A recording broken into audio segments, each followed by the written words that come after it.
বিসমিল্লাহির রহমানির রহিম। আসসালামু আলাইকুম, আদাব। আজকে আমি কথা বলবো খুব স্বাভাবিকভাবেই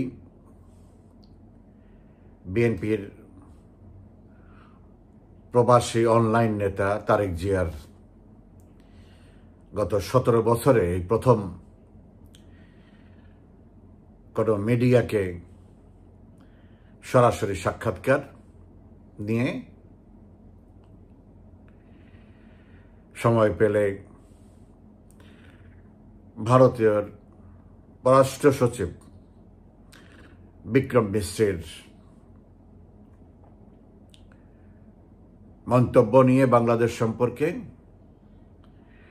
এবং জাতিসংঘের বাংলাদেশ প্রতিনিধির নূতন সুর।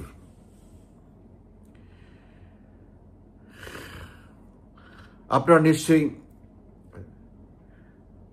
দীর্ঘদিন পরে তারেক জিয়ার কথাবার্তা শুনে খুব যে আশ্চর্যান্বিত বা অবাক হয়েছেন আমার কাছে তা মনে হয় না। কারণ সাক্ষাৎকারের দুই পর্বের প্রথম পর্বটি প্রচারিত হয়েছে গতকাল। তাতে করে আমি যতটুকু দেখেছি, শুনেছি এবং বুঝেছি, তাতে করে তারেক জিয়ার মধ্যে ভয়, সংশয় এবং অনিশ্চয়তাই ফুটে উঠেছে। আমি তার মধ্যে তার এই ৪৫ মিনিটের সাক্ষাৎকারে আমি তার মধ্যে দৃঢ়তা খুঁজে পাইনি, সাহসিকতা খুঁজে পাইনি এবং ফিউচারিস্টিক, যেটাকে বলে ভবিষ্যৎ নির্ভর কোনো কথা আমি তার এই ৪৫ মিনিটের সাক্ষাৎকারে আমি খুঁজে পাইনি। কারো হয়তো ধারণা হতে পারে বা এটা চিন্তা হতে পারে যে আমি যেহেতু তারেক জিয়ার রাজনীতির বিরুদ্ধ পক্ষ, আমার কাছে তো খুব স্বাভাবিকভাবেই ভালো নাও লাগতে পারে। বিষয়টা মোটেও তেমন নয়। আপনারা হয়তো আমার এই মতামতের সাথে, আমি বিশ্বাস করি যারা সুবিবেচক তাদের অধিকাংশ আমার সাথে একমত হবেন। তারেক জিয়া এই সাক্ষাৎকারে অনেক অদ্ভুত কথা বলেছেন এবং অবাক করাও বটে, কিন্তু তার মধ্যে তারা পারিবারিক যেই স্বার্থ, যে লোভ, যে লালসা, তা তার কথার মধ্যে দিয়ে ফুটে উঠেছে। আমি যদি প্রথমেই বলি, আপনারা নিশ্চয়ই লক্ষ্য করেছেন তারেক জিয়া খুব গম্ভীর কণ্ঠে বলছিল যে বাড়িতে তার বাবা থাকতেন, যে বাড়িতে তারা দুই ভাই বড় হয়েছেন, যে বাড়িতে তার বাবা মায়ের অনেক স্মৃতি, তার দুই ভাইয়ের সন্তানরা সেখানে জন্ম নিয়েছেন, সে বাড়িতে আর যেতে পারবেন না, সেই বাড়িটি এখন আর নেই।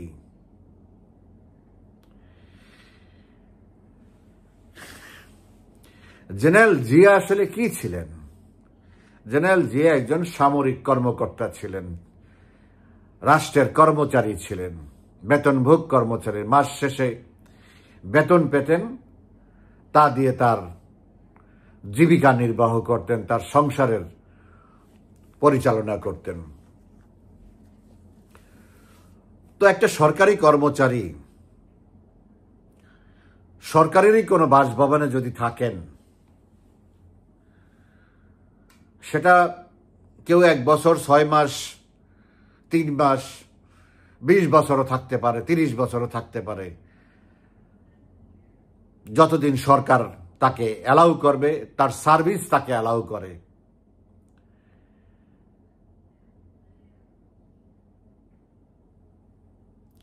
জেনারেল জিয়া যখন যেই বাড়িতে ছিলেন, ওই বাড়িটি ছিল সামরিক বাহিনীর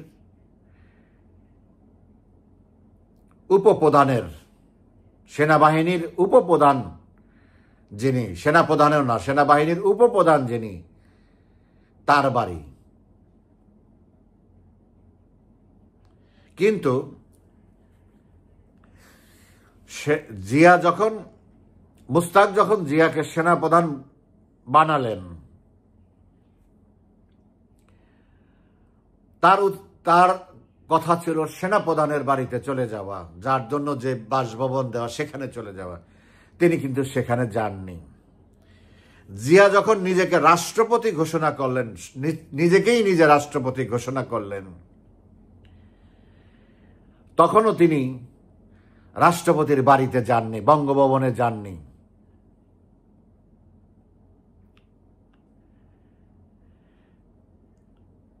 তিনি যেহেতু রাষ্ট্রপতি, অবৈধ বৈধ যাই হোক, তিনি চেয়েছেন উনি ওখানে থাকবেন, তিনি সেখানেই ছিলেন। এটাকে বাধা দেওয়ার কেউ ছিল না, বা না বলারও কোনো সুযোগ ছিল না। কিন্তু জিয়ার মৃত্যুর পরে ওই বাড়িতে 3 মাস, 6 মাস, 9 মাসের বেশি থাকার কোনো সুযোগ জিয়া পরিবারের ছিল না। কারণ ওইটা সরকারের একজন উচ্চপদস্থ সামরিক কর্মকর্তার নির্ধারিত বাসস্থান। Zia was no more. So তার পরিবার কোথায় থাকবে তখন সেটা একান্তই তাদের ব্যাপার ছিল। কিন্তু সম্পূর্ণ রাজনৈতিক উদ্দেশ্যে জেনারেল এরশাদ খালেদা জিয়াকে বশে রাখার জন্যে, খালেদা জিয়াকে রাজনৈতিকভাবে ব্যবহার করার জন্যে ওই বাড়িতে থাকতে দিয়েছিলেন। এবং খালেদা জিয়ার জন্য আরেকটি বাড়ি গুলশানে 1 বিঘারও বেশি, যার মূল্য বর্তমানে 5 থেকে 600 কোটি টাকা, সেই বাড়িটিও তাকে দিয়েছিলেন। কিন্তু খালেদা জিয়া ওই বাড়িতে যাননি। তিনি গো ধরেছেন সে এখানেই থাকবেন। এরশাদের পতনের পরে খালেদা জিয়া প্রধানমন্ত্রী, তারপরেও তিনি সেই বাড়ি ছাড়েননি। আবার 96 সালে নির্বাচনে শেখ হাসিনা প্রধানমন্ত্রী হলেন, খালেদা জিয়া তখন বিরোধী দলের নেত্রী, তখনও তিনি ওই বাড়ি ছাড়েননি। তাকে সামরিক বাহিনী থেকে ওই বাড়ি ছাড়ার জন্য নোটিশ দেওয়া হয়েছে, চিঠি দেওয়া হয়েছে, তারপরে তিনি ছাড়েননি। রাজনৈতিক একটি পরিস্থিতি সৃষ্টি হবে এই বিবেচনায় 21 বছর পরে আওয়ামী লীগ ক্ষমতায় আসার পরে মাননীয় প্রধানমন্ত্রী শেখ হাসিনা চাননি এটাকে একটা ইস্যু করে নতুন কোনো ঝামেলার সৃষ্টি করতে। 21 বছর পরে ক্ষমতায় এসেছেন, তার জন্য আরো অনেক গুরুত্বপূর্ণ কাজ ছিল, সেখানেই তিনি মনোনিবেশ করেছিলেন এবং সেজন্য তিনি অত্যন্ত সফলভাবে সেই 5টি বছর রাষ্ট্র পরিচালনা করেছেন। কিন্তু দুর্ভাগ্যের বিষয় হচ্ছে 2001 সালের 1 অক্টোবরের নির্বাচনের পরে খালেদা জিয়া নিজামীরা, বিএনপি জামাত ক্ষমতা গ্রহণ করার পরে আওয়ামী লীগের উপরে যে স্টিম রোলার চালিয়েছে, হিন্দু সম্প্রদায়ের উপরে যে নির্যাতন চালিয়েছে, আওয়ামী লীগের 21,000 কর্মীকে যে হত্যা করেছে, এমনকি বিরোধী দলের নেত্রী, তৎকালীন বিরোধী দলের নেত্রী শেখ হাসিনাকে হত্যা করার চেষ্টা করেছে 21শে আগস্ট 2004।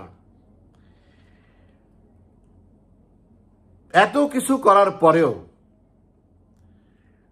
আর তাকে ছাড় দেওয়ার কোনো সুযোগ নাই। তখন প্রধানমন্ত্রী হয়েছেন, তখনও তিনি ওই বাড়িতে ছিলেন। বেসিক্যালি খালেদা জিয়ার উদ্দেশ্য ছিল 6 মইনুল রোডের, ক্যান্টনমেন্টের মইনুল রোডের 6 মইনুল রোডের 9 একর, 9.25 একর জমি জুড়ে, এলাকা জুড়ে ওই বাড়িটাকে আজীবন ভোগ দখল করা।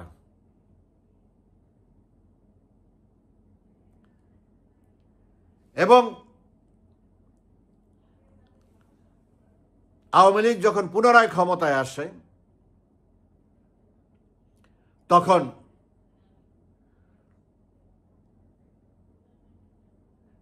পিলখানায় বাংলাদেশের ইতিহাসে না, শুধু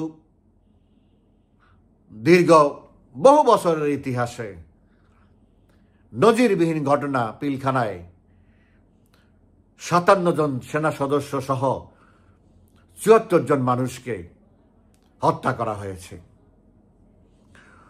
ওই হত্যার সাথে খালেদা জিয়ার এবং তারেক জিয়ার সম্পৃক্ততা উড়িয়ে দেওয়ার মতো না। কারণ ওই দিনের তাদের চলাফেরা, গতিবিধি সবকিছু ছিল প্রচন্ড সন্দেহজনক। যে খালেদা জিয়া দুপুর 12টা, 12:30, 1টার আগে ঘুমের থেকে ওঠে না, সে সকাল 8:30টার সময় উঠে কাউকে কিছু না বলে নিরুদ্দেশ হয়ে যায়। কোথায় ছিল আজ পর্যন্ত তিনি বলেন নেই। কেন উনি এত ভোরে উঠেছেন এবং কোথায় গিয়েছেন? ওই দিন সকালে কল রেকর্ড আছে, 41 বার তারেক জিয়া লন্ডন থেকে তার মাকে ফোন করেছে। কেন?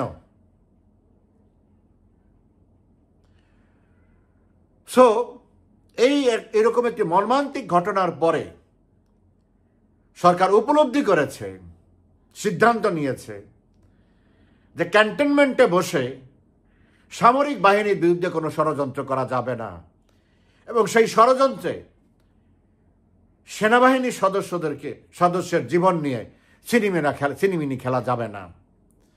তারপরই সরকার সিদ্ধান্ত নিয়েছে খালেদা জিয়ার বাড়ি গুলশানে আছে 1 বিঘার উপরে, সেখানে তাকে চলে যেতে হবে, বা যেখানেই যাক সরকারের সম্পত্তি ছেড়ে দিতে হবে। এখানে থাকার আর তার কোনো আইনগত এবং নৈতিক কোনো অধিকার নেই, কোনো সুযোগ নেই। অথচ খালেদা জিয়া ওই সময় কান্নার বিজড়িত কণ্ঠে সাংবাদিকদের বলেছিলেন, আমার বাড়ি, আমার বাড়ি, আমার বাড়ি, রাষ্ট্রের বাড়ি, জনগণের বাড়ি ওনার বাড়ি হয়ে গেছে। উনি বিভিন্ন সময় দাপটের সঙ্গে বসবাস করার জন্য দীর্ঘদিন এটা তার বাড়ি হয়ে গেছে। আর তারই ছেলে আজকে এই প্রথম 17 বছর পরে মুখ খুলে এই কথাটি আবার শোকে দুঃখে বলেছেন, ওই বাড়ি ছাড়তে হয়েছে। আজকে যদি ওই বাড়ি, তখন যদি মাননীয় প্রধানমন্ত্রী বুদ্ধিমত্তার সাথে ওই জায়গায় সেনাবাহিনী সদস্যদের যারা নিহত হয়েছে তাদের পরিবারের বাসস্থান যদি তৈরি না করত, আমি নিশ্চিত এতদিনে খালেদা জিয়া ওই বাড়ির দখল নিত। তাদের কাছে রাষ্ট্র বড় না, তাদের কাছে নীতি বড় না, তাদের কাছে জনগণ বড় না, তাদের কাছে ওই প্রায় 3,000-3,500 কোটি টাকার দামের ওই সম্পত্তি তাদের কাছে বড়, এবং তারা ইতিমধ্যেই দখল নিত। সেই শোক তারেক জিয়া এখনো সে প্রকাশ করছে, যা বিবিসিতে সাক্ষাৎকারে আপনারা শুনেছেন।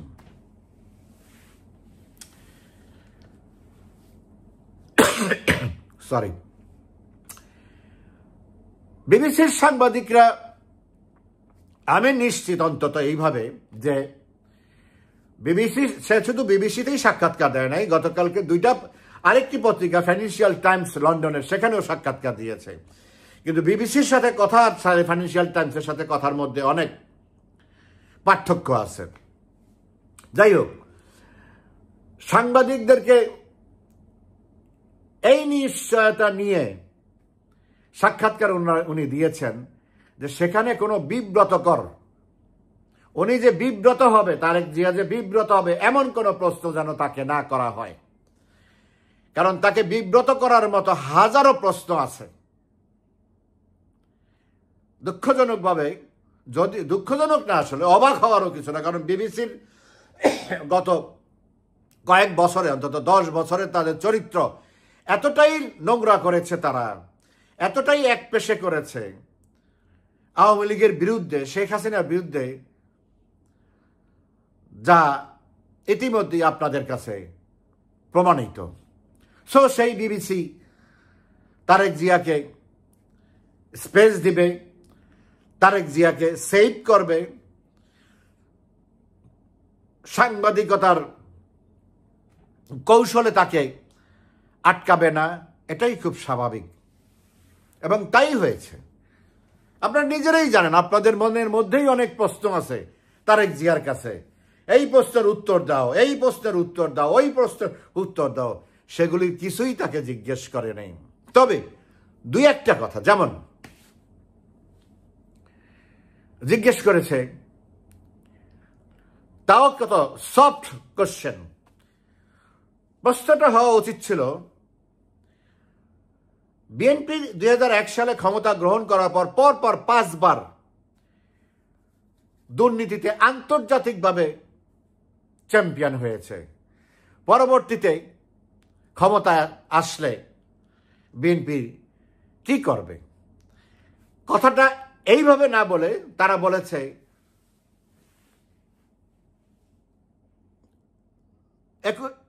2001 সালে ক্ষমতা গ্রহণের পরে বিএনপি দুর্নীতি নিয়ে বিএনপি সম্পর্কে কিছু অভিযোগ আছে, পরবর্তীতে আপনারা ক্ষমতায় আসলে সেগুলির ব্যাপারে কি পদক্ষেপ নেবেন? এই প্রশ্নের প্রেক্ষিতে তারেক জিয়া যেটা বলেছে, সে সেটা স্বীকারই করে নাই যে দুর্নীতিতে 5 বার চ্যাম্পিয়ন। বলেছে এটা দুর্নীতিতে চ্যাম্পিয়ন হয়েছে, 5 বারের কথা বলেনি, দুর্নীতিতে চ্যাম্পিয়ন। সে দোষ দিল কি, যে 6 মাস আগে যেই সরকার ছিল, কেন 6 মাস? জুলাই মাসে শেখ হাসিনা 2001-এর জুলাই মাসে ক্ষমতা হস্তান্তর করে রাষ্ট্রপতির কাছে পদত্যাগ করেছে, 5 বছর পূর্ণ করার পরে রাষ্ট্রপতি শাহাবুদ্দিন এবং লতিফুর রহমান প্রধান উপদেষ্টা দায়িত্ব গ্রহণ করে। রাষ্ট্রপতি তো ছিলই, প্রধান উপদেষ্টা হিসাবে জাস্টিস লতিফুর রহমান প্রধান উপদেষ্টা হিসাবে দায়িত্ব গ্রহণ করার পরে 3 মাস পরে নির্বাচন দিয়েছে। সো ওই 3 মাস তো আওয়ামী লীগ ক্ষমতায় না। পরের 3 মাস 2001 সালের 1 অক্টোবর থেকে পরের 3 মাস পরে জানুয়ারির প্রথম সপ্তাহে টিআইবি, ট্রান্সপারেন্সি ইন্টারন্যাশনাল, যে বাৎসরিক প্রতিবেদন দেয়, সেখানে তারা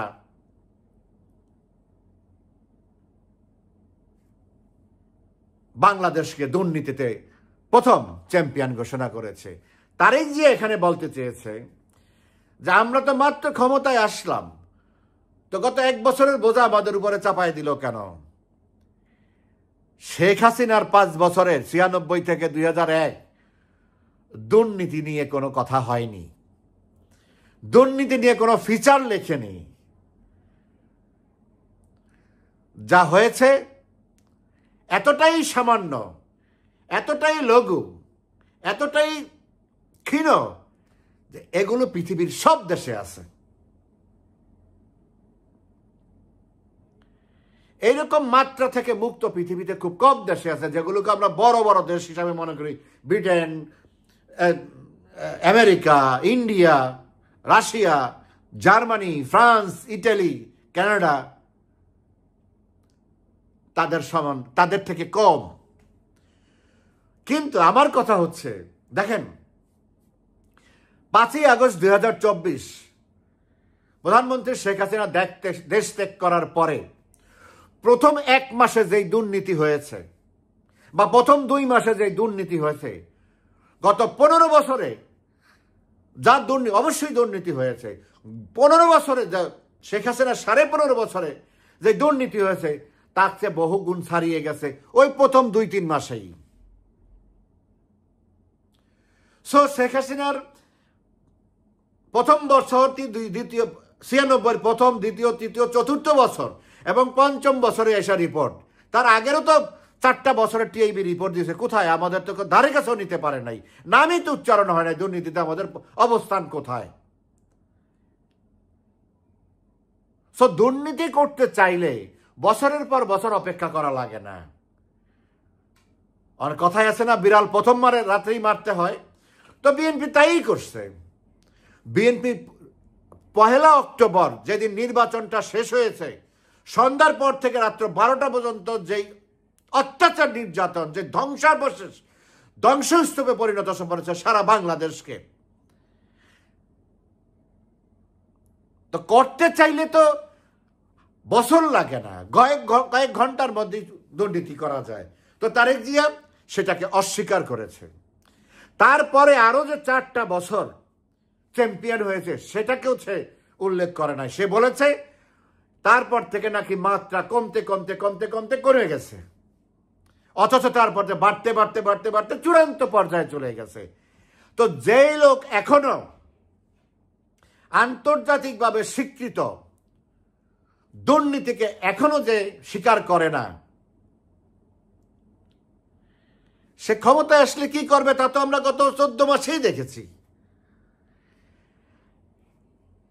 তারেক জিয়া নিজে এবং তার দলীয় সমস্ত টায়ারের নেতারা, 1, 2, 3, 4, 5, 6 যত টায়ার আছে, সমস্ত টায়ারের নেতারা, সমস্ত লেভেলের নেতারা যার যার ক্যাপাসিটি সর্বোচ্চ ব্যবহার করে সর্বোচ্চ দুর্নীতি করেছে, সর্বোচ্চ স্বার্থ হাসিল করেছে।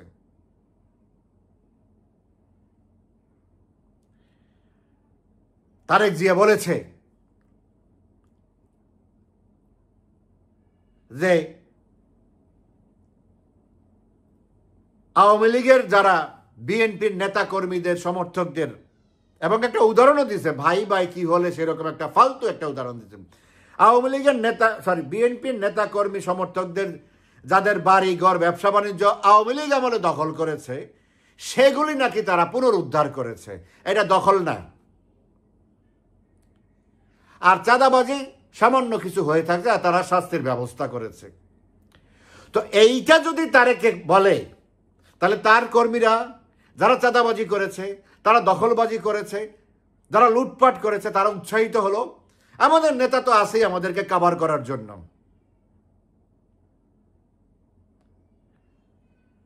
সো তারেক জিয়া খোদায় না করুক, আল্লাহ মাফ করুক এই দেশকে, দেশের জনগণকে, যদি কোনোদিন কোনো কারণে ক্ষমতায় আসতে পারে, তাহলে এই দেশের পরিণতি কি হতে পারে?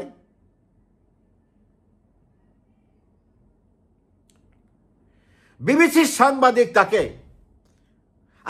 ওই কথাটা শেষ করে নেই। বিএনপির এই তারেক যে বলল যে বিএনপি তার হারিয়ে যাওয়া সম্পদ পুনরুদ্ধার করেছে, পুনর্দখল করেছে।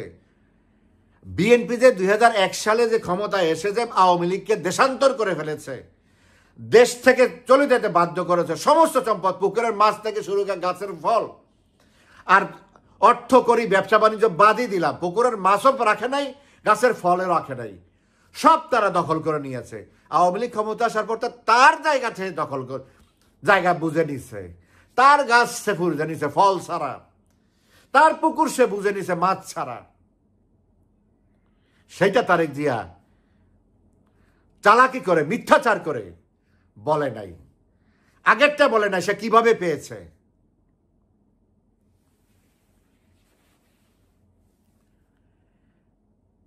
বিবিসির সাংবাদিক কত বড়,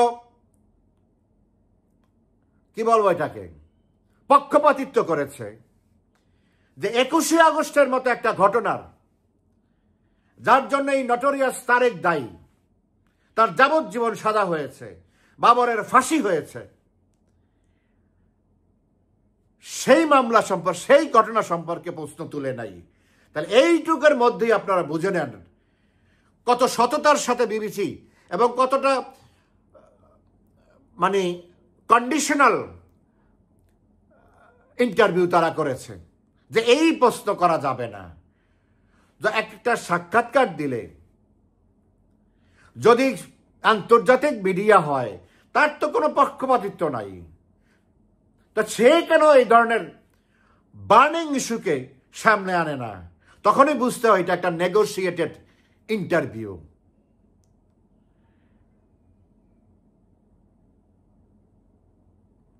অথচ ফাইন্যান্সিয়াল টাইমসে যে সাক্ষাৎকার দিয়েছে, তারা কিন্তু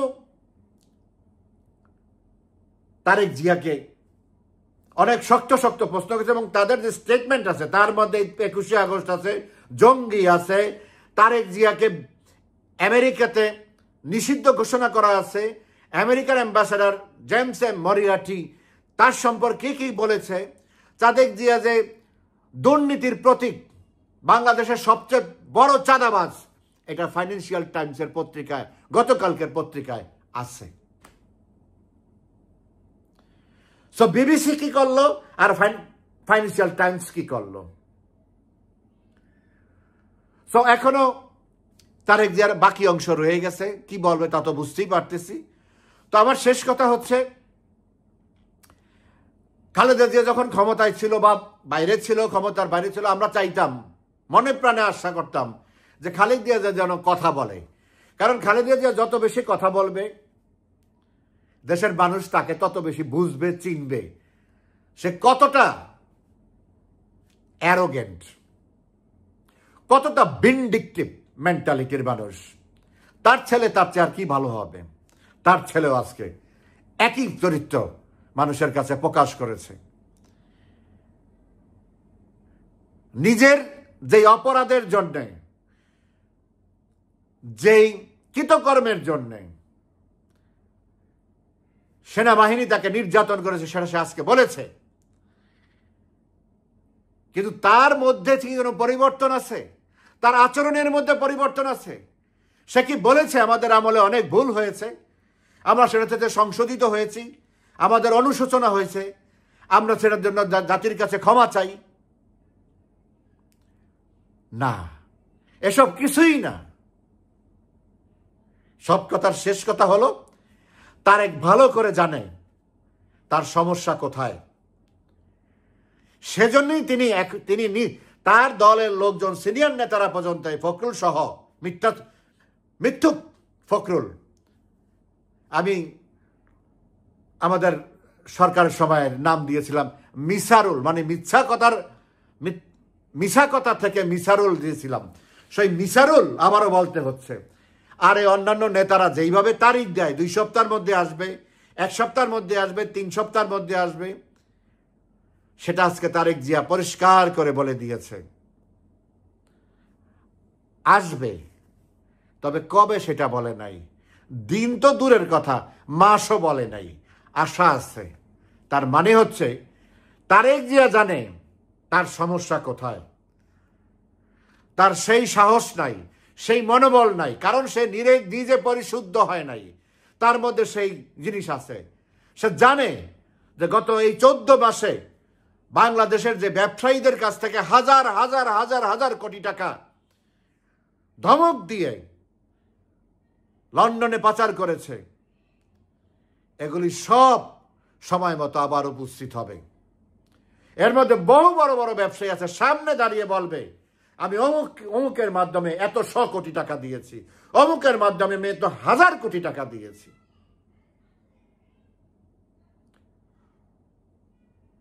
তো চোর তো চোরই, খুনি তো খুনি, দুর্নীতিবাজ তো দুর্নীতিবাজই।